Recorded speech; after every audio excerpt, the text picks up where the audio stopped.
Aha. Na na na na. Ang sabi nun ni? Aha. Times like this. Yun ba yun? You need the juicy. Ito po ang complicated. Pero hindi ko kayo bibigyan ng complicated na chords.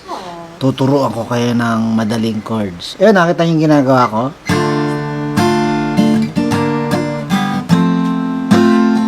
Kaso, pag gusto nyo nun, kailangan konting strings lang ang patutunugin natin. Itong D minor, syempre, ganun talaga. 4 na strings, di ba? Mula open, 4th string.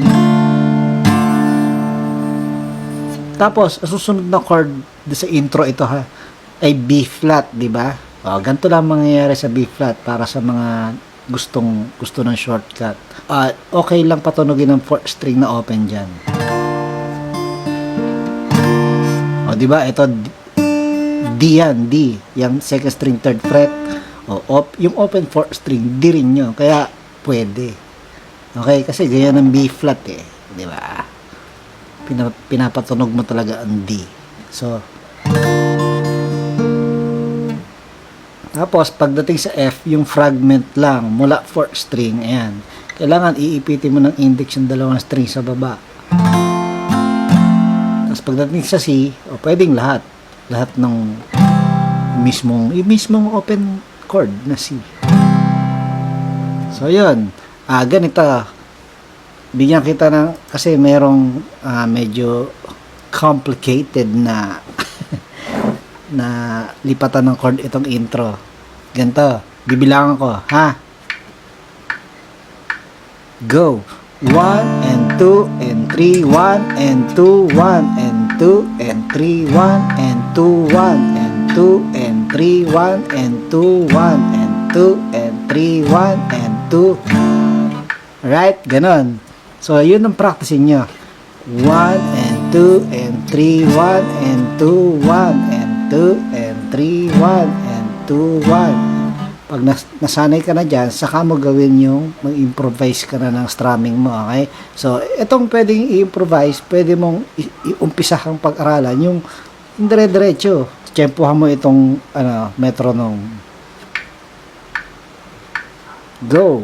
Down up, down up, down up, down up, down up, down up, down up, down up, down up, down up, down up, down up, down up, down up, down up, down up. Yan, pag-practice mo yan. Tapos, saka ka mag-practice ng iba pa na pwedeng kahawig nung ginagawa sa complicated. Iba-iba ginagawa ko, no? Wala akong iniisip na pattern. Okay?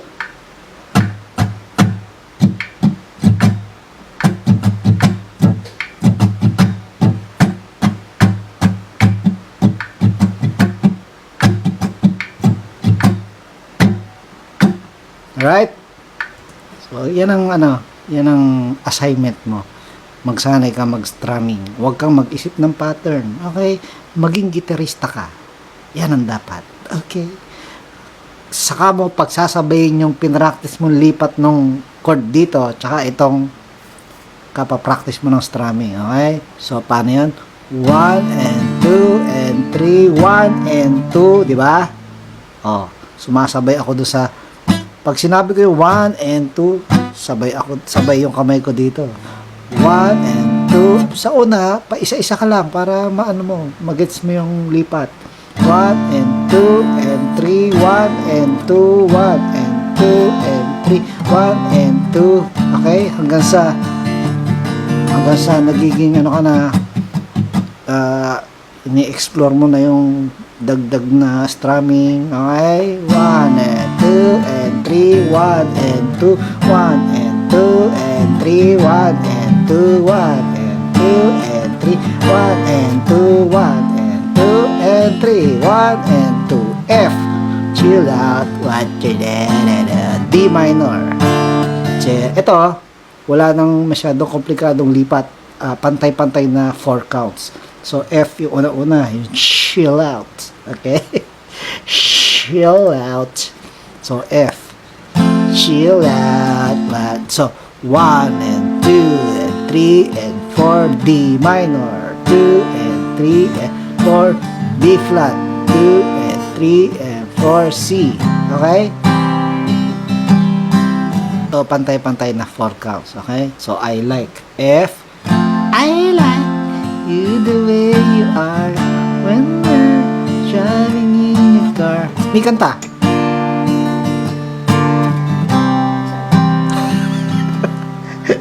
Nagsasongs pala. Ito. Okay? Ano na to? Refrain. Total, lumang kanta ito. Edi, lumang term na lang din tayo. Refrain na tayo, ha? Okay? B flat. Somebody else, everywhere else, watching you back. You can relax. Balik sa B flat. Tapos C. Jang, jang, jang, jang, jang. Tell me. Okay? Ang chorus, halos parehas ng ng intro. Pero yung huli, magkakaroon ng honestly, G minor. Ito na lang ay G minor mo, hindi ipit. Pero dapat, ito, lalagyan mo yung, ito sa baba, 3 strings. Naka 3rd fret yan. Tapos, itong index mo, pupunta sa 3rd fret din, yung 6th string. Ngayon, ang dating niyan, naka-slant sa 5th string. Kaya, nagiging automatic may dampi sa 5th string. Kasi, kailangan actually i-mute yan. Nagiging automatic naman na mute na siya. So, very good. Okay? Kailangan islant mo para dumampi sa 5th string. Okay? Kasi pagka, halimbawa, nakaganyan ka, ma-open ang 5th string mo yan. Sintonado yan. Okay?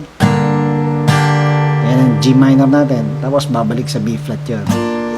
Okay? Paano ngayon yan? So, ganun din yung lipatan, ha? Yung pinractice natin kanina. Why you have to go and make things so complicated? I see the way you're acting like somebody else gets me frustrated. Life like this, and you fall and you crawl and you break and you take and you get and you turn it into, yan na, G minor, 2 and 3 and 4, B flat. No, no. Tapos F. Ayan, ganun. Again, ulitin natin. D minor, B flat, F, C. D minor ulit, B flat, F, C. D minor. You crawl and you break and you take what you get and you turn it into, yan na, G minor. B flat. No, no, F. 2 and 3 and verse. You come over unannounced. Okay? Huwag na natin ituloy. Yun lang din naman. At wala na ako ituturo. Kasi uulit lang yung refrain. Okay, somebody else. Tapos, what you had. Okay? Tapos, magkakaroon lang ng mahaba-habang no, no, no, no, no. Alright? Diba? G minor. Honestly, you promise me you're never gonna find your taste faking. No, no. F. No, no. D minor. No, no. B flat. No, no. C. Tapos, chill out ulit. Okay? F. Chill out. Okay? Maikli lang ito. Lay back, all been done before. You will see refrain. Somebody else, or everyone else, watching your back. Keep it relaxed. Cool. Look like a fool to me. See, to me. Dami. Okay? Chorus lang ulit.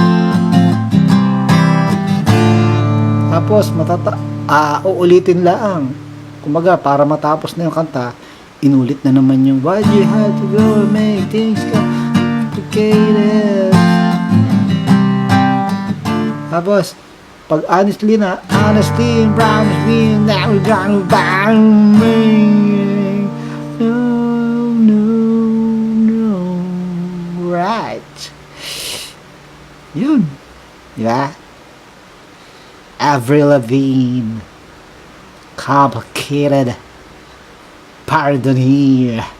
A fear.